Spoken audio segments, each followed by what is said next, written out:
Cher, the immortal goddess of pop and the blazing heart of Moonstruck, is not just a star. She is a tidal wave that shattered every boundary of music, cinema, and even time itself. She didn't walk into history. She rewrote it in flames, with a voice that tore through the sky and a gaze that made the whole world fall silent. With Believe, she made humanity ache. With her Oscar, she proved that a woman needs no one beside her to shine. Cher stood tall where others collapsed, walked through betrayal, heartbreak, and ruin. And each time she fell, she rose stronger, brighter, more unbreakable than ever. But behind that dazzling light are wounds that never healed.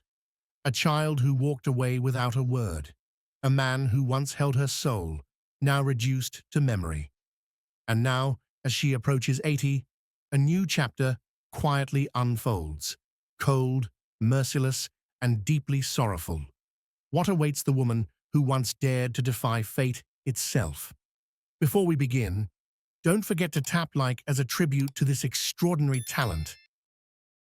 Cher's earliest memories weren't cradled in lullabies or the warmth of bedtime stories.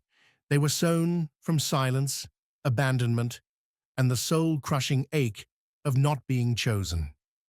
Born on May 20th, 1946, in El Centro, California, she didn't arrive into a home.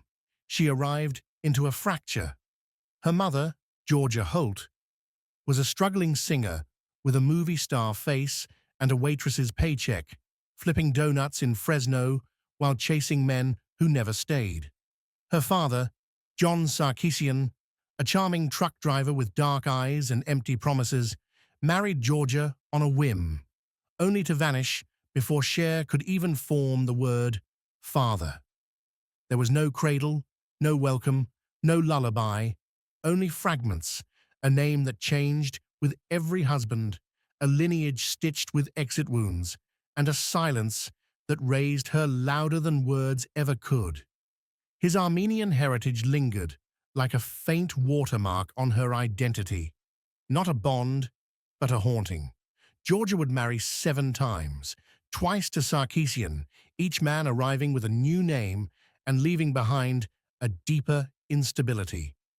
By age 2, Cher had already learned that love had terms and family had limits.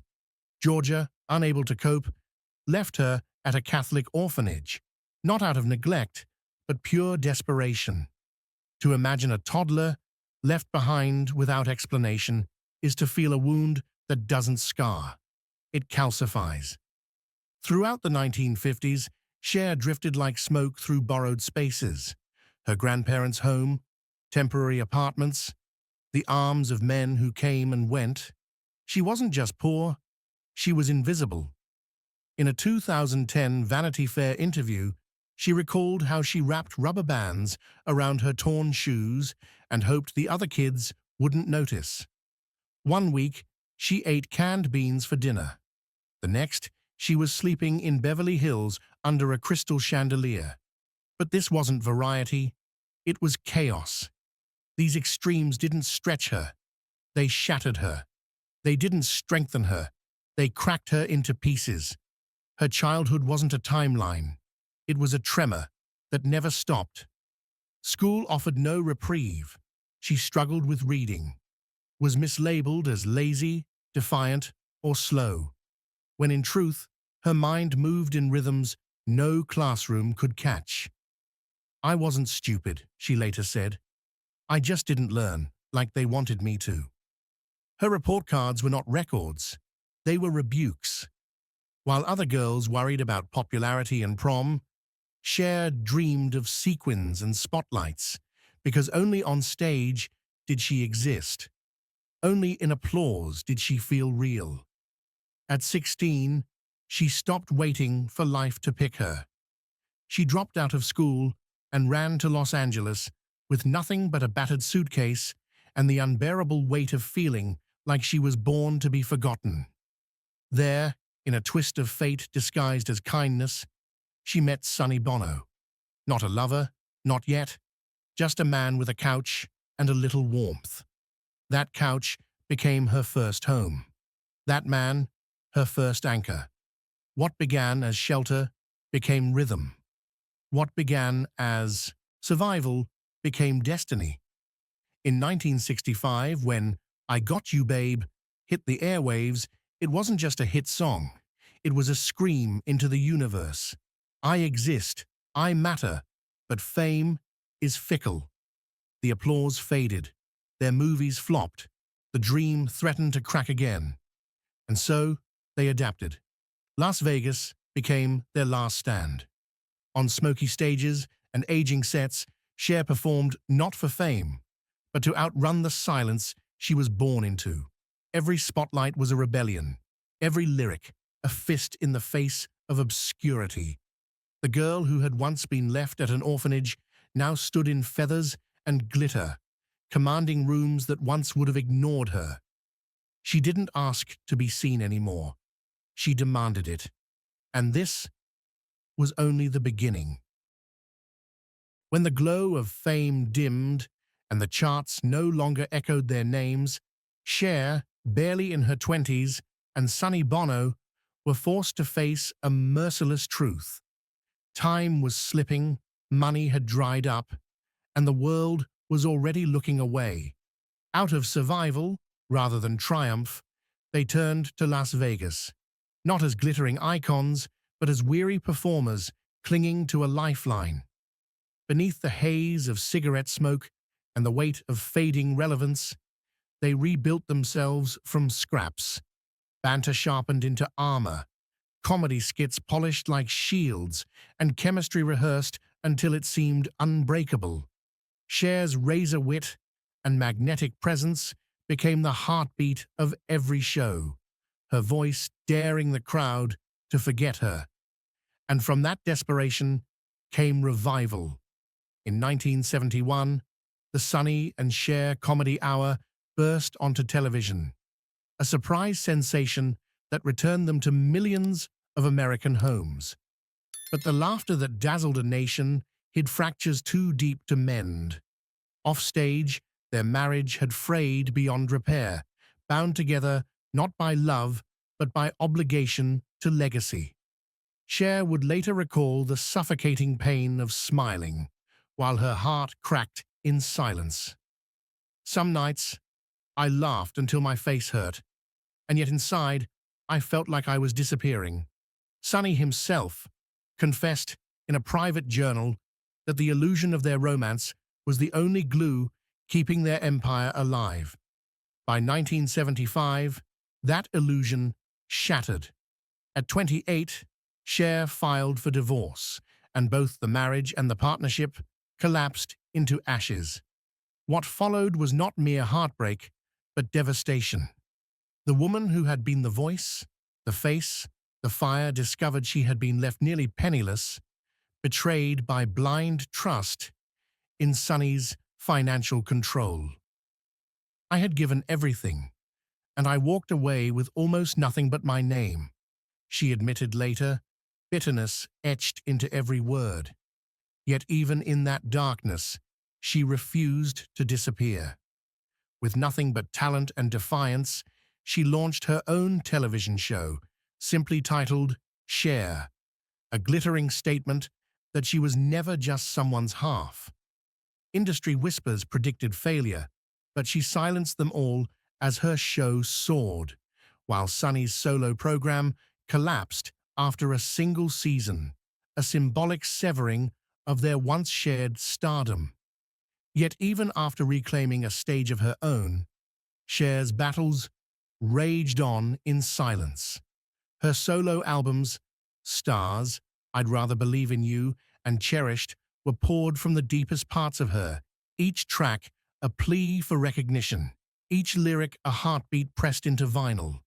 But one by one, they slipped into obscurity, their echoes swallowed by a world that had already turned its back. It felt like the world just wasn't listening, she admitted years later, her words carrying both defiance and the quiet ache of abandonment. And then came Greg Allman, a storm disguised as a man, with eyes as haunted as her own. In a rush of longing for stability, just 3 days after finalizing her divorce from Sonny, she married him. For a fleeting moment, it felt like salvation. But within 9 days, that hope collapsed. His universe of southern rock, chaos, and addiction crashed violently against her fragile architecture of reinvention. Their love became a battlefield: fights, reconciliations, fragile truces, and fragile hopes. Cher stayed longer than most would, forgiving, trying, believing that even storms could be tamed. When she briefly reunited with Sonny professionally, Greg filed for divorce, but fate intervened with its cruel irony. She discovered she was pregnant.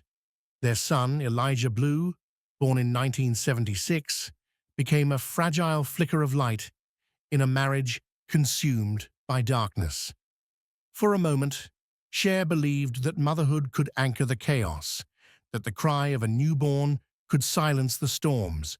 But storms do not surrender, and by 1978, the marriage dissolved, leaving only memories, regrets, and a child, born of both pain and purpose. Years later, when asked, Cher spoke sparingly, her words weighed down with memories too heavy for casual telling. It was deep, but it was hard, through betrayal, financial ruin, professional silence, and the collapse of love. Cher did not break. She wore her sorrow like armor, though inside that armor she bled with every step. But hers was never a story of defeat. It was one of endurance. She had risen once after losing love, and she rose again after losing faith. From the industry, from those around her, even from herself. And rise she did, because if Cher's life has proven anything, it is this: she always finds a way to rise, scarred, unbroken, and eternal. By the late 1970s, when Cher had just entered her 30s, the tides of music turned mercilessly against her. Once hailed as a pop phenomenon, she now stood at a crossroads as disco fever consumed the airwaves and the industry began to look past her. At 32, she faced the unthinkable, the prospect of being erased by time itself. But Cher had never been one to surrender. Refusing to vanish, she signed with Casablanca Records, the empire of disco's golden age. For a woman whose soul had always pulsed to the raw power of rock, stepping into disco was not a fashion choice. It was a gamble, a sacrifice, and a desperate test of survival. In 1979, she released Take Me Home, a shimmering plunge into sequins and sweat, unapologetic and bold. The title track struck gold, reviving her name in dance halls and radios across America. For a fleeting moment, she felt the roar of belonging again. The crowds danced, the lights glittered, and she was lifted high. But beneath the dazzle, she remained the same girl who once held her shoes together with rubber bands, clawing at the edges of invisibility. Success, no matter how radiant, could not erase the scars branded deep into her soul. Strengthened by that spark, she tried again with Prisoner, pouring her truth into songs meant to bridge the glossy beat of disco with her hunger for authenticity. But the world turned away. The album faltered, never charting, and left her with the sting of rejection. It hurt, she later confessed, because I wanted them to hear me. Still, she pressed forward, as she always had. In 1980, restless for something real, she formed the rock band Black Rose, with guitarist Les Dudek, her partner at the time. For the first time in years, Cher shed the glitter and stepped onto a stage not as a spectacle, but as a bandmate, raw, unfiltered, defiant. And yet fate, merciless as ever, played another trick. The album carried no trace of her name. Fans overlooked it. Sales sank. And by 1982, both the band and the romance lay in ruins. She was left in silence once more. But Cher never allowed silence to consume her. Even in failure, she kept moving, reshaping, refusing to dissolve. Then came the most terrifying reinvention of all. In 1983, at 37, when the world had nearly written her obituary, she dared to begin again from nothing, in an arena where her name meant little and her past offered no protection: acting. This was not vanity, not diversion, it was survival. Cast in Silkwood alongside Meryl Streep and Kurt Russell, Cher disappeared into the skin of Dolly Pellicer, a woman wounded, quiet, stripped of glamour. She was raw, unrecognizable, and utterly riveting. That performance earned her a Golden Globe and an Oscar nomination.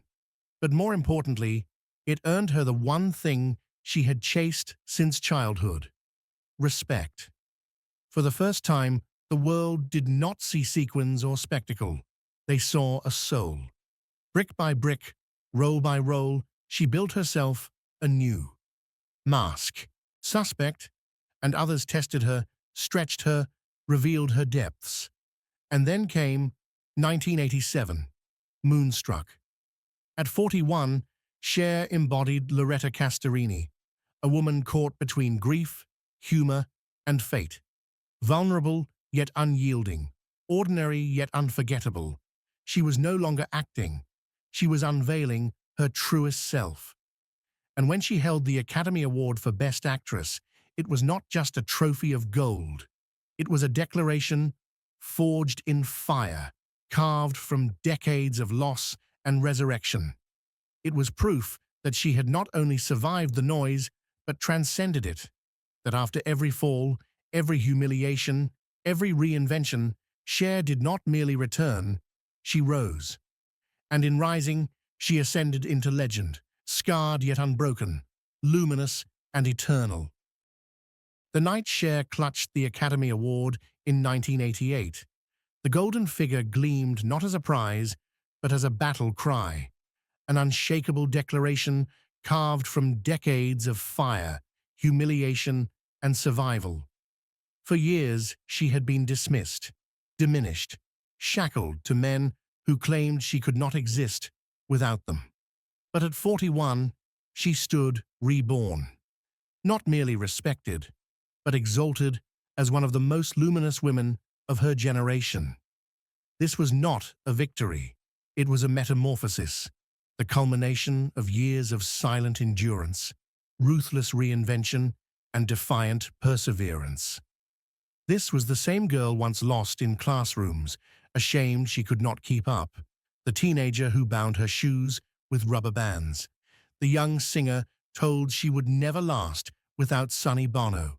And yet here she was, towering above Hollywood on her own. She had risen from nothing, and this time, she did not just rise, she soared like fire itself. Yet fate, cruel in its timing, struck just as she reached her summit. While filming The Witches of Eastwick in 1987, Cher began to feel waves of fatigue that whispered of danger. At first, she pushed through, another sacrifice to a life built on endurance. But whispers became roars. Exhaustion unraveled into a chronic illness that stalked her for years. The woman once admired for unbreakable vitality was now being quietly undone by a virus, later worsened by pneumonia. To the world, she was radiant. In private, she was crumbling. For 2 years, silence consumed her. She could not act, could not sing, could not perform. Roles she dreamed of slipped away, not because her talent failed, not because opportunity vanished, but because her own body betrayed her. Later, with heartbreaking candor, she confessed, "I was really upset about it." How could she not be? To fight for respect, to finally seize it, only to have it stripped away by something beyond her control. This was pain, with no headlines, the kind that festers in shadows, far from applause. And when at last she returned, she had to begin again. Another climb, another resurrection. No fanfare, no spotlight. Just a woman refusing to surrender, rising even when no one was watching. While Cher fought her battles in silence, Sonny Bono, the man who had once shared every stage and spotlight with her, was crafting his own rebirth. In 1988, he shocked many by stepping into politics, elected mayor of Palm Springs. By 1994, he had risen further still, becoming a U.S. congressman for California's 44th district. He had traded microphones for power, applause for policy. Though their love had ended long before, Cher never denied his impact. Their bond had defined a generation. He had helped shape her destiny, just as she had shaped his. Then, in January 1998, came the unthinkable. On a snowy slope in Aspen, Colorado, Sonny was killed in a skiing accident. The news spread like fire, freezing the world in collective shock. But for Cher, it was an intimate devastation. The moment she heard, she abandoned London and flew home to Los Angeles, pulled not by fame, but by grief. At his memorial, she did not stand as the eternal goddess of pop. She stood as a woman mourning the man who had once been her everything. Her eulogy, soaked in tears, was not performance, but raw humanity. She honored not the celebrity, but the dreamer, the visionary, the partner who had once lifted a frightened teenage girl and helped forge her into half of an immortal duo. She did not recall their betrayals. She recalled his courage, his brilliance, his dreams. Behind the act, behind the music, behind the jokes, there was a man who dared. And in that moment, as her voice trembled but did not break, her words became something more than farewell. They were an act of grace, a closing of wounds, a tribute to the foundation upon which her empire had been built. And the world, watching through its own tears, saw not Cher, the indestructible icon, but Cher the woman, scarred, grieving, yet still rising through the weight of sorrow, carrying both her pain and her legend into eternity. Even as the world continued to celebrate her voice, her movies, and her reinventions, the role that tested Cher most was not under the lights of Hollywood, but in the quiet, unrelenting demands of motherhood. Her career, relentless by nature, demanded constant travel, sacrifice, and distance, and though she loved her children with every fiber of her being, fame carried a price that weighed heavily on her private life. Her younger son, Elijah Blue Allman, born in 1976 from her marriage with Greg Allman, would later speak openly about the wounds of that distance. In a 2014 interview, he recalled being sent to boarding school at the tender age of 7, a decision that to him felt less like education and more like abandonment. When you go to boarding school at 7 years old, it's kind of hard to feel like you're not being shunned, he confessed, his words carrying the quiet ache of a child who never fully healed. That early fracture carved itself into his heart, leaving scars that would take decades to confront. As an adult, Elijah spoke with raw honesty. "I'm at an age where I'm making peace with it, because you just have to. But it still doesn't mean it's right." In 2013, there was a fragile glimmer of reconciliation when he and his wife, Mariangela King, briefly moved in with Cher, seeking connection and healing. But life's complexity intervened, and a private dispute, its details never revealed, drove them apart once more. The silence returned, and with it, the weight of unresolved wounds. Still, Elijah carried no bitterness. He described their bond as a work in progress, acknowledging that some scars lingered. Yet even in that distance, his affection endured. "She's really talented, she's gorgeous. I mean, she's Cher. "What's not to love?" he said, his tone soft, filled with sincerity. Theirs was not a fairy tale resolution. It was a portrait of reality, of a mother and son navigating shadows cast by fame, time, and human imperfection. Cher's motherhood was never conventional. Her life moved at a speed too fast for ordinary bonds. Her orbit stretched too wide for traditional constancy. But her love remained, threaded through guilt, through absence, through fragile attempts at healing and return.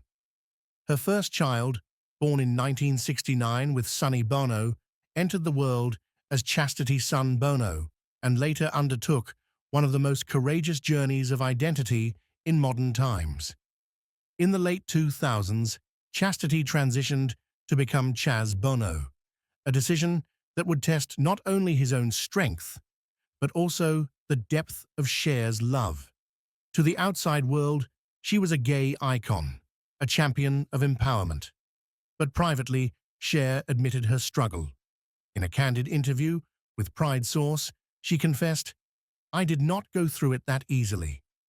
She mourned the daughter she thought she had lost, stumbling through fear, confusion, and uncertainty about who her child would become and what parts of the past might vanish. But in time, something stronger than fear emerged: love. Cher chose not to retreat, but to listen, to learn, and to grow. She embraced her son's truth, not reluctantly, but fiercely. She didn't just accept Chaz, she celebrated him. Reflecting on their bond years later, she shared with joy, "Chaz is so happy now, and we get along better than ever." Their relationship, once weighed down by uncertainty, had matured into something deeper, more honest, and more unbreakable. Chaz's transformation was not only about gender, it was about authenticity, about the universal human right to be seen and loved exactly as you are. And for Cher, it was a profound reminder that motherhood is not about possession or control. It is about accompaniment. It is about walking beside your children as they discover themselves, not in spite of their changes, but because of them. Through trials and grace, Cher stood by her child, welcoming his truth, honoring his courage, and allowing love, not fear, to guide the way. In doing so, she proved that her greatest reinvention was not on stage, not on screen, but in the sacred and complicated role of a mother who chose to rise again and again with her children.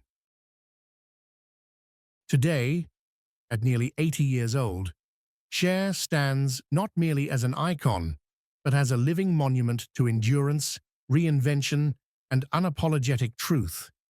She no longer chases the spotlight as she once did, but when it finds her, it still bends to her presence. Her Malibu estate, an Italian Renaissance-style sanctuary overlooking the endless Pacific, is not just a house, but a cathedral of memory. Built over 5 painstaking years after she purchased the land in 1989, its hand-carved arches, bronze doors, infinity pool, and sunlit rooms hold fragments of a life lived defiantly on her own terms. In its vast halls, there is even a temperature-controlled chamber for nearly 100 wigs, each one a relic of the different Chers the world has known. Once listed for $85 million, now valued closer to $75 million, the mansion is less a possession than a mirror of her soul. Opulent yet solitary, magnificent yet silent. Her fortune, estimated at $360 million, is not mere wealth, but survival crystallized, earned through relentless tours, an Oscar, a Las Vegas residency that grossed more than $250 million, and above all, a refusal to bow to time. From the fragile promise of "I got you, babe," to the immortal anthem of "Believe," she has not just remained relevant, she has remained revolutionary. And yet beneath the grandeur, the Rolls-Royces, the Beverly Hills estates, the gowns threaded with starlight. Cher's life today is strikingly fragile, achingly human. After long battles with the Epstein-Barr virus and pneumonia, she no longer takes stamina for granted. Her days are shaped by mindful rituals, meditation, journaling, gentle exercise, and carefully chosen meals. She has spoken of aging with raw candor. Some days I look in the mirror and I see my mother. Some days I see a stranger, but I always see someone who survived. The words cut deep, a reminder that even legends are haunted by time. She performs less, but her voice now echoes in other ways, through activism, through interviews, through the digital space where millions still cling to her words. She remains a fierce defender of the LGBTQ+ community, standing proudly beside her son Chaz Bono, whose courageous transition she embraced with fear, with vulnerability, but ultimately with unconditional love. Her other son, Elijah Blue, remains a part of her evolving story too, their bond scarred by distance and silence, yet punctuated with fragile attempts at healing. It is proof that motherhood, like fame, is never tidy. It is jagged, raw, and profoundly human. And still, against the weight of time and loss, Cher dares to live. In recent years, she has found unexpected love with Alexander Edwards, a man 4 decades her junior. Their romance, ridiculed by some, has been defended fiercely by her. To Cher, love has never answered to age, and her willingness to embrace it so late in life is not scandal, but defiance, a testament to a heart that still burns.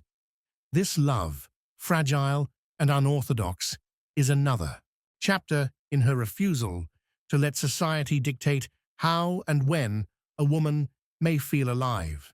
Yet when the lights go down in Malibu, even with luxury at her fingertips and companionship at her side, she is no stranger to solitude. The silence of her mansion can be deafening, a reminder that survival often comes at the cost of loneliness. Cher has outlasted trends, partners, critics, even her own doubts. She is not only still here, she is still becoming. At nearly 80, she dreams, she creates, she speaks. In recent interviews, she has confessed to carefully shaping her legacy, ensuring that her art, her properties, and her values will live long after her body rests. Because Cher has never been only a performer. She is a guardian of stories, a breaker of molds, a lighthouse for all who have ever felt unseen. Her beauty today is not measured by cheekbones or stilettos, but by defiance itself, her willingness to age on her terms, to grieve openly, to love boldly, and to say aloud what so many fear. That is the fire of Cher. That is the real legacy she leaves. Not the mansions, not the gowns, not the applause, but the reminder that a woman can be both fragile and indestructible, broken and eternal.